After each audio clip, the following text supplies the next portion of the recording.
Merci de suivre les programmes de Prestige TV pour vous informer. Au sommaire de cette édition du soir, soulagement des populations de 14 villages de la commune de Notto Diobass. Un réseau d'adduction d'eau vient d'être inauguré. Les ministres de l'Hydraulique et du Tourisme étaient sur place. Vous les entendrez dans ce journal. Micheland Fermé, le maire de la ville de Thiès, a résilié le contrat qui liait la ville au gérant du parc. Des parents d'élèves demandent sa réouverture. Et puis, atelier de formation d'éducateurs sur les valeurs olympiques. Des partisans venus de 14 régions du pays sont actuellement à Thiès. La page de l'actualité nationale après celle de l'actualité internationale et la page des sports viendra boucler cette édition du soir. Dans un court instant, le développement.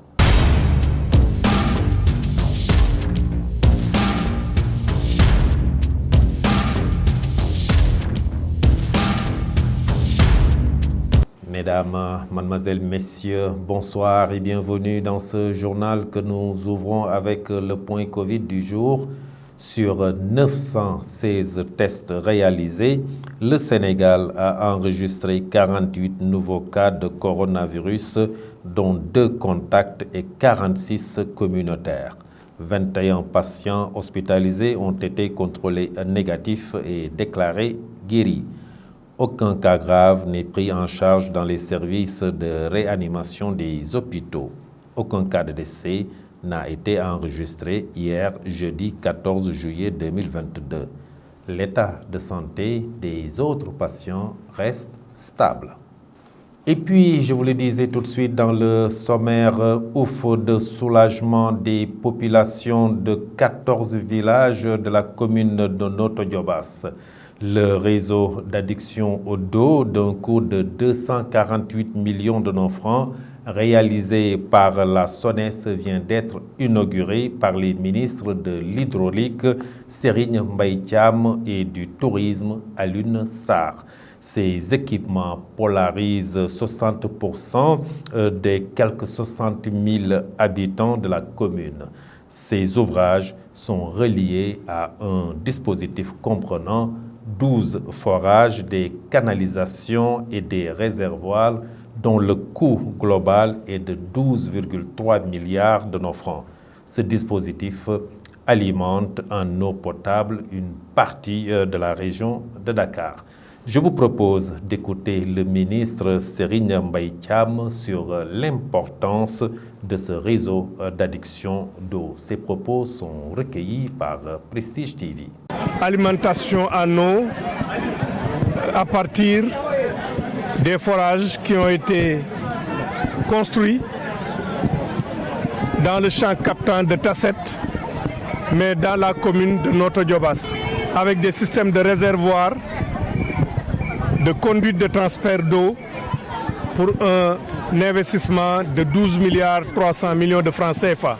À partir de cet investissement structurant qui rentrait dans le cadre du projet de Keur Momar Sarr numéro 3 et du projet eau et assainissement en milieu urbain, c'est près de 35 000 personnes qui sont touchées par ce nouveau système d'alimentation en eau. 14 villages parmi lesquels Tchéo, parmi lesquels Mbomboy, parmi lesquels Babak, où nous sommes aujourd'hui de bénéficier d'une eau de qualité. Il a été pris les dispositions de facturation qui feront que la société fermière du périmètre urbain, notamment Sen'Eau, et la société fermière de la DSP, de la délégation de services publics, Notto Josmon Palmarin, CO, puissent facturer un prix de gros à Aquatec, qui se chargera de facturer aux populations un prix au mètre cube.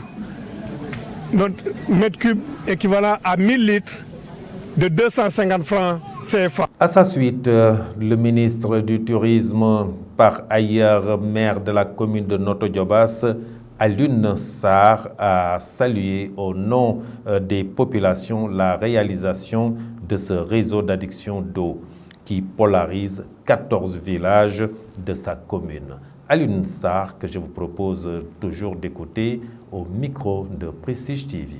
Cet investissement, comme l'a rappelé M. le ministre, règle la question de l'eau à une population estimable de 35 000 personnes, puisque c'est près de 60% de la population qui est aujourd'hui concernée, impactée par cette canalisation. Vous avez tous suivi il y a quelques mois de cela, j'allais même dire il y a quelques années de cela, la difficulté criarde d'accès à l'eau qui existait ici dans la commune de Djobas. Donc cet investissement, pour nous, c'est un investissement majeur qui va transformer durablement non seulement la qualité de vie des populations, mais également va transformer simplement la commune. Et nous pensons simplement, et nous adhérons parfaitement à la recommandation de M. le ministre, que nous puissions justement faire une gestion économe de cette eau, également gérer les infrastructures. Mickey Land à l'abandon. Le site qui servait de lieu de distraction pour les enfants fermé. Le nouveau maire a résilié le contrat qui liait la ville au gérant du parc. Cette fermeture sans aucune perspective de réouverture, Mickey Land n'est pas vue d'un bon œil par les parents dont les enfants sont actuellement en vacances. En voici quelques-uns qui s'expriment au micro de Isaac Dabar et de Doudou Dieye, tous stagiaires à Prestige TV. C'est pas normal parce que c'est un endroit qu'on devrait aménager pour les enfants. Parce que si les enfants n'ont pas ce genre d'endroit, ils vont soit rester dans leur maison ou bien se promener dans la rue. Et marchant dans la rue, c'est pas sûr. Une voiture peut les heurter, il peut y avoir des accidents sur la route avec les enfants. C'est pas normal parce qu'il faut que aussi les enfants puissent avoir des moments de réjouissance dans cet endroit. Si c'était vraiment pour les enfants, c'est pas normal de fermer cet endroit.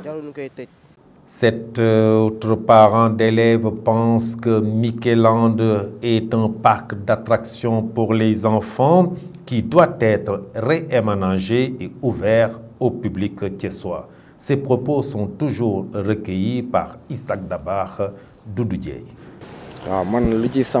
Pour Mickey Land, c'est un endroit qu'on ne devrait pas fermer parce que c'est pour les enfants et c'est ici qu'ils ont pour se détendre, pour s'amuser. Donc ça ne doit pas être fermé. Et si nous prenons par exemple la période dans laquelle nous sommes en pleine vacances et les enfants n'ont que cet endroit pour pouvoir s'amuser et pour profiter bien de leurs vacances. Pourtant, à ses débuts, les enfants venaient ici et s'amusaient bien. Des parents même venaient ici avec leurs enfants et puis les enfants étaient dans la joie. Et je sais que la fermeture n'arrange même pas les enfants, ça leur déplaît vraiment. Donc la fermeture n'est pas une bonne chose.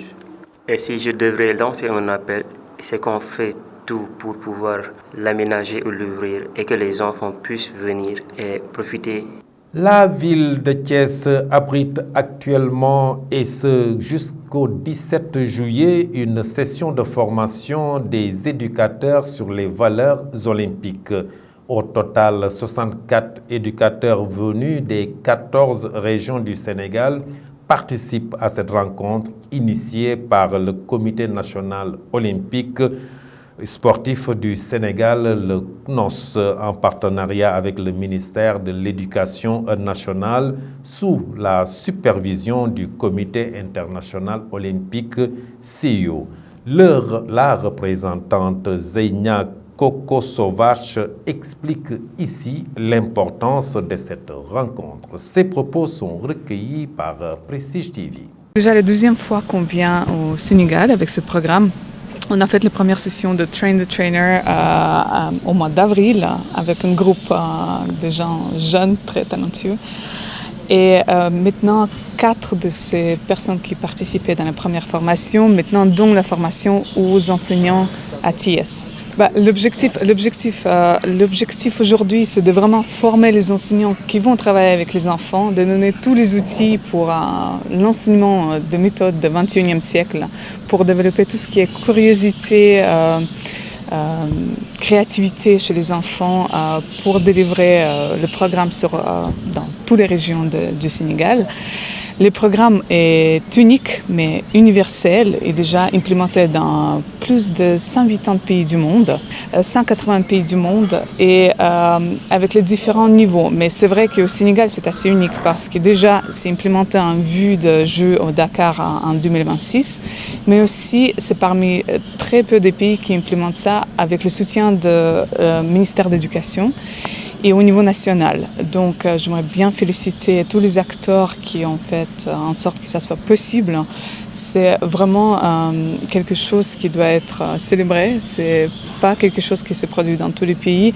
Et c'est l'opportunité unique de changer la génération, de transformer la génération de gens qui vont participer dans les Jeux de la jeunesse en 2026 et de transformer les méthodes d'enseignement dans le pays, transformer le travail des enseignants et de valoriser le travail des enseignants d'éducation physique.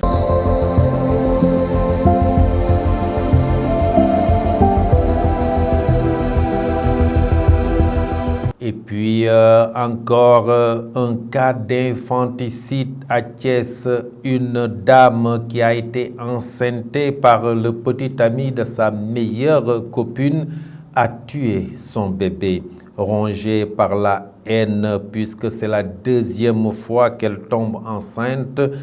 Elle est actuellement entre les mains de la police.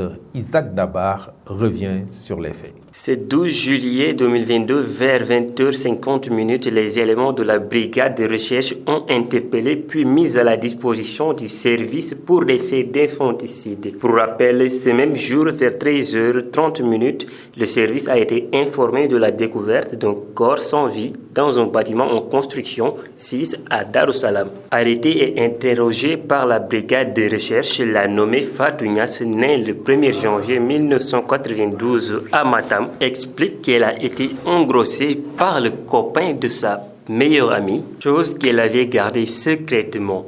Elle explique que la situation lui faisait honte et qu'elle ne voulait même pas que l'enfant grandisse. Voilà ce qui l'a poussée à vouloir tuer l'enfant, âgé de moins d'une semaine. Ainsi, exploitant un renseignement d'une source, la surnommée avait été repérée avant d'être appréhendée à Darussalam, non loin du lieu où le corps saisi sans vie a été découvert. Interrogée sur les moyens utilisés pour tuer le nouveau-né, la nommée Fatou Niass a avoué avoir étranglé le bébé jusqu'à ce que mort s'ensuit avant de le mettre dans un sachet en plastique de couleur bleue et de le jeter dans un bâtiment en construction du quartier. Elle est présentement en garde à vue dans les locaux du service où les faits visés en objet. L'enquête se poursuit et tout fait nouveau sera porté à la connaissance de l'autorité.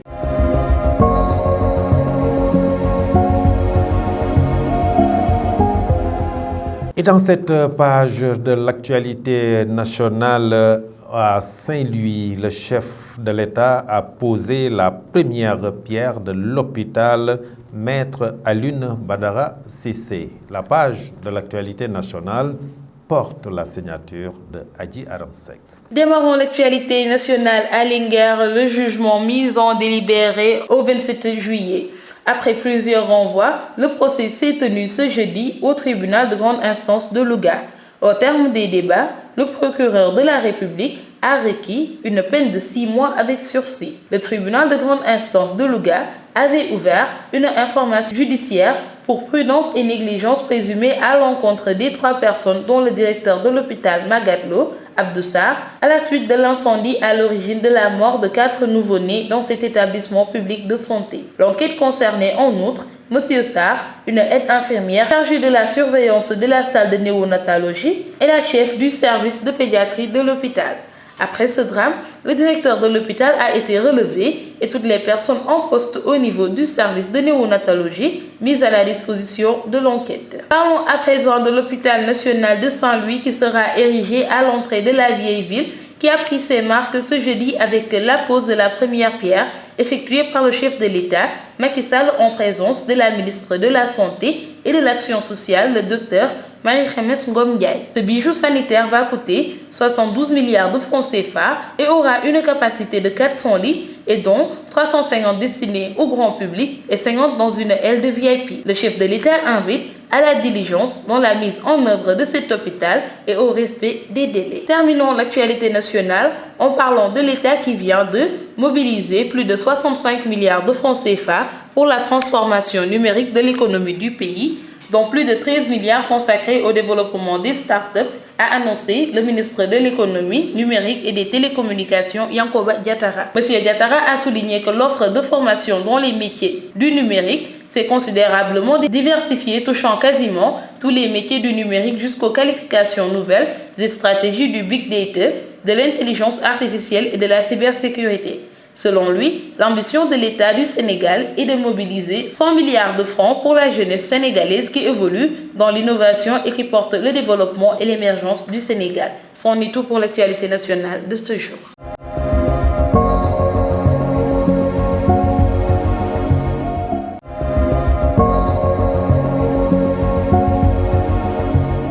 Et sur l'international en Gambie, 5 condamnés à mort pour le meurtre d'un opposant sous Diamé, mais aussi au Mali. Le Mali suspend les rotations militaires de la MINUSMA.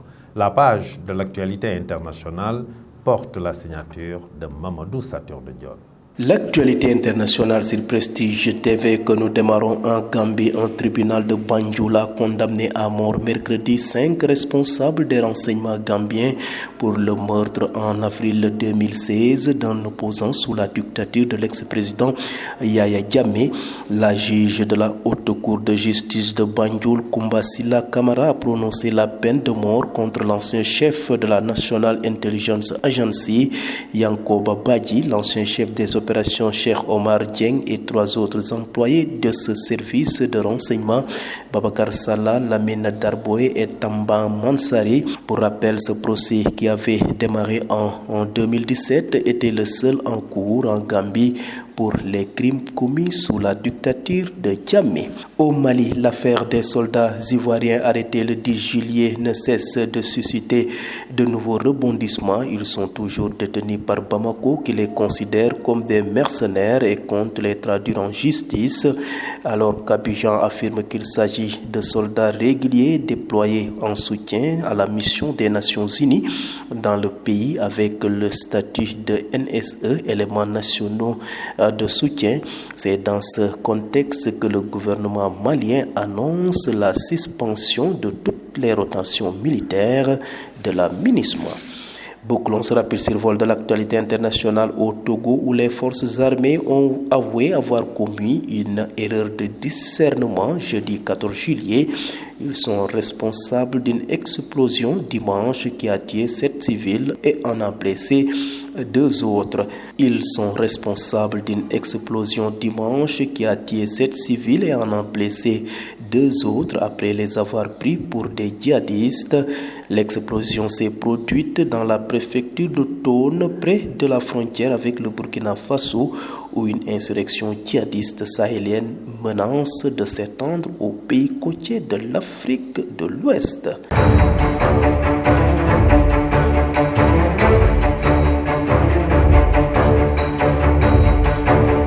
Et dans cette page de l'actualité sportive, Coupe du Monde 2023 chez les dames, les Lionnes affronteront la Tunisie en pré-barrage de qualification. Et pour CAF Award 2022, Mame Moussa Cissé parmi les nominés pour le titre de meilleur entraîneur du football féminin. La page de l'actualité sportive, c'est avec Isaac Daba. Nous ouvrons la page sportive avec la nomination de Youssouf Dabo en tant qu'entraîneur de Jaraaf de Dakar. Youssouf Dabo sera le prochain entraîneur de Jaraaf de Dakar. La décision a été prise hier jeudi à l'issue de la réunion du bureau du club de la Médina. Les 2 parties sont tombées d'accord pour un contrat de 3 ans. Le désormais ex-entraîneur de Teungueth FC devrait dès la semaine prochaine, après la signature du contrat, prendre les commandes des Verts et Blancs de la Médina, où le technicien sera également le manager général du club.